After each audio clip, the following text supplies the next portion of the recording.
नई गरा सुने ठीक के विचार होबनी का कथा होबनी काई कोन होबनी सी आइछि मु आइछि सी आइछि कोन हां ओइले सांग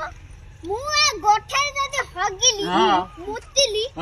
मो पेट जदी काटिला मु जदी झाडा बसिली सी तो नंदा पाखरे धोय होतला मते काई धमक दला दियो कहलु भाई तू कहलु घर मोर से तो हगिला तू काई की धमक देलु मोर काठरे मोर नाने खाइ देबो नै खाजा ठीक हां सेउटु गोठा मोर अच्छा सब मोर सब तो तार आ तार तो भगिया तो किछि नै भगिया सिटी काई कहबो से भगे उते मालिक आइछ मालिक मालिक को मालिक से जाई गोटे चाकर से आइछ चाकर चाकर मालिक आइछ हां आ ये कथा कोन आइछ ताकू टिके पचारुनु भाई पचार दिबा रे तू कोन ये घटना तोर तू तो घर तोर नै तोरे धमक काई तो देलु धमक काई दे हो ठीक कथा धमक कहि दे ना दौली सब आरे छाड़ आपी आलोक सब छाड़ अरे मोबाइल के सब छाड़ अरे मैं छाड़ीबेनी अरे मानू को कोन कहचू मोबाइल के आसी अरे मानू को कोन कहचू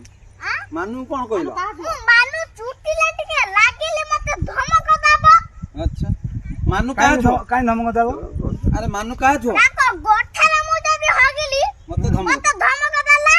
अरे मानू का छो मो जो अच्छा अच्छा ता झो से ता झो छाते लागी छी ये काई कहबो समीर कथा बुझा समीर कथा बुझा समीर अंधारिया घरे मोर झुआ को पूरे ता चुट्टी भिड़ी ताको माइला कसिकी हां अरे अरे हे समीर भूल करि जाऊ समीर को डाक वो समीर को डाक भागिया ये सम्मते ये समते मारी हंती हां समते मारी ताको कहउथली मो झुआ को मारे ना मो कथा सुनिलानी आउ कथा सुनिलानी तू कैसे देलनु मोर कथा न सुनि कि पिट्टी देला अरे ताको तू कैसे देलनु थाना गोलनु आ ना बे मोर भदल के असंती मु कोन देबी तो अछंती आ हमर बेला हमर बेला लागू कोन देबी पाखन जा आडू का सब पाखन दो हां कोन हबो कथा टिके विचार करले जीवो हां हां बेला आछोटी मु जदी नखी कार को जाई थली हां मते ये बाड़ाइबो कोन की बाड़ेला सेई